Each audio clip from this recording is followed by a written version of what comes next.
Tous les jours dès 16h, Historiquement Vôtre vous raconte l'histoire sans se la raconter. Elle nous raconte des histoires toujours passionnantes. C'est Clémentine Portier-Kaltenbach. Aujourd'hui, toujours siempre, puisque vous nous racontez Clémentine Che Guevara et ses femmes. Che Guevara. Oui, parce que les femmes, voyez-vous, ont joué un très grand rôle dans la révolution cubaine, alors que Cuba est un pays à la culture machiste fortement enracinée. Parce que les femmes, dans la révolution, font tous les métiers. À la fois, elles combattent, elles sont institutrices, travailleuses sociales, elles font les uniformes, parce que qu'est-ce qui vous fait les uniformes dans la jungle? Elles font la cuisine, parce qu'elles sont capables, non pas que les hommes soient pas grands cuisiniers, mais elles sont capables d'améliorer l'ordinaire, qui dans la jungle où la sierra n'est pas terrible. Et elles sont aussi beaucoup, dans la révolution cubaine, beaucoup sollicitées comme messagères parce qu'elles sont moins contrôlées que les hommes et elles cachaient des munitions dans des gaines, des petits stocks de munitions comme ça. Alors Che Guevara en a croisé beaucoup et il les aimait. Il a pu dire « Je ne serais pas un homme si je n'aimais pas les femmes, mais je ne serais pas un révolutionnaire si par amour des femmes je cessais d'accomplir un seul de mes devoirs, y compris mes devoirs conjugaux. » C'est mon accent espagnol. C'est le général Tapioca dans Tintin chez les Picaros. Exactement. Et pour moi, Che Guevara, c'est un peu ça en moins rigolo. Alors, il y a eu beaucoup de femmes dans la révolution cubaine et beaucoup de femmes qui appartenaient au M26, le mouvement du 26 juillet, appelé ainsi en mémoire de la première tentative avortée de renversement du régime de Batista. Donc il y a d'un côté les camarades, bien sûr. Dans les camarades, la fameuse Tania, c'était une fille de communiste qui avait fui l'Allemagne nazie et Che Guevara la rencontre en RDA en 60 et il la charge de créer un réseau clandestin en Bolivie en 63.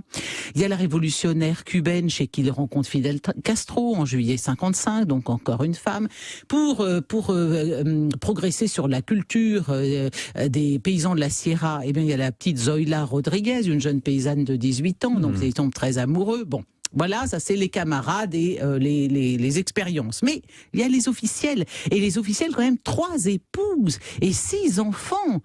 En août 55, il épouse une communiste forcenée, la péruvienne Hilda Gadea. Il lui fait une fille. En 58, là, c'est vraiment sans doute l'histoire d'amour la plus importante de sa vie. Aleida March, elle était très belle, très belle. Une jeune institutrice révolutionnaire cubaine. Elle a 23 ans. Ils se rencontrent dans le maquis. Alors évidemment, vous voyez, dézinguer des soldats officiels cubains, ça crée des liens. Alors c'est très exaltant. Ils rentrent ensemble triomphalement à la Havane et ils se marient dans la foulée. Elle va lui donner 4 enfants. Et enfin, le dernier mariage du Che, c'est en 63, avec une certaine Lydia Rosa Lopez, et ils ont un fils, figurez-vous, qui s'appelle Omar Pérez Guevara, j'imagine, et qui est né le 19 mars 1964. Et tous ces enfants, d'ailleurs, vivent à Cuba. Est-ce que vous savez d'où ça vient le surnom de Che? Pourquoi est-ce qu'on l'appelait Che Guevara? Vous avez déjà entendu dire ça?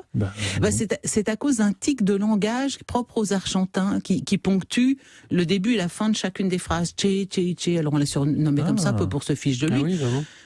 Ouais. Donc c'est une moquerie en fait. En fait, c'était une moquerie, oui. Ça vient d'un tic verbal. Bon alors, Che Guevara, donc de 3 femmes, 6 enfants. Mais à peine est-il marié avec Aleida qu'il entreprend en juin de la même année une tournée en Europe, en Asie, en Afrique. Puis après, en 60, il va poursuivre ce tour du monde dans les pays communistes, en URSS, en Chine. Alors inutile de vous dire qu'il est jamais là pour la naissance de ses enfants. Il a absolument pas le temps de s'occuper d'eux. Et la dernière fois qu'il voit les enfants qu'il avait eus avec Aleida, c'était en octobre 66. Il va s'envoler pour la Bolivie.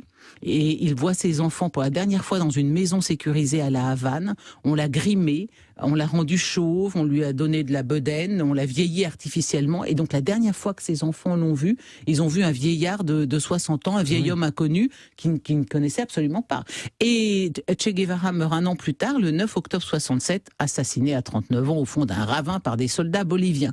En tout cas, aujourd'hui, encore, ce sont des femmes qui défendent sa mémoire bec et ongles, notamment sa fille Aleida, surtout pour que sa mémoire soit pas utilisée dans de la pub, parce que téléphone mobile en Suisse, vodka en Angleterre, soda en France. Il y a eu plein de t-shirts aussi. Il y a eu plein de t-shirts, mais il y a surtout, vous savez, la célèbre photo d'Alberto Corda, qu'on connaît tous, de Che Guevara avec son béret. Elle a souvent été utilisée. Corda a gagné un procès contre Smirnov qui avait utilisé cette image pour vendre sa vodka. Mais en tout cas, la plus active de tous ces enfants qui œuvrent à transmettre l'héritage de Che Guevara, Guevara, c'est Aïleda. Elle parcourt le monde pour défendre la mémoire de son père qu'elle a vu pour la dernière fois de sa vie alors qu'elle avait 7 ans. Et il leur avait laissé une lettre à ses enfants avec ce message: au moment où vous lirez ces lignes, je ne serai plus en vie. Soyez... Non, je parle plus espagnol. J'allais parler russe. Vous étiez parti sur l'accent russe, là. Oui, je suis pas sûre. Pourquoi je suis parti? Smirnov, vous avez parlé de Smirnov tout à l'heure. C'est à cause de Smirnov, c'est ça. Soyez toujours capable de ressentir l'injustice commise contre quelqu'un où qu'il se trouve dans le monde. C'est la plus belle des qualités d'un révolutionnaire. C'est grandiose comme message pour ses enfants. Oui. Et en tout cas, sa fille, elle a fait des études de médecine comme papa.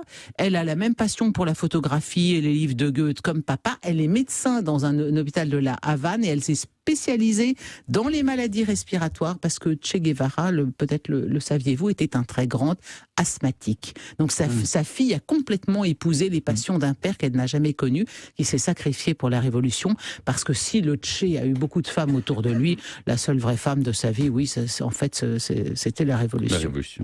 Sur ce, il faut que je travaille mon accent espagnol. Il faut travailler un peu votre Viva la accent. révolution.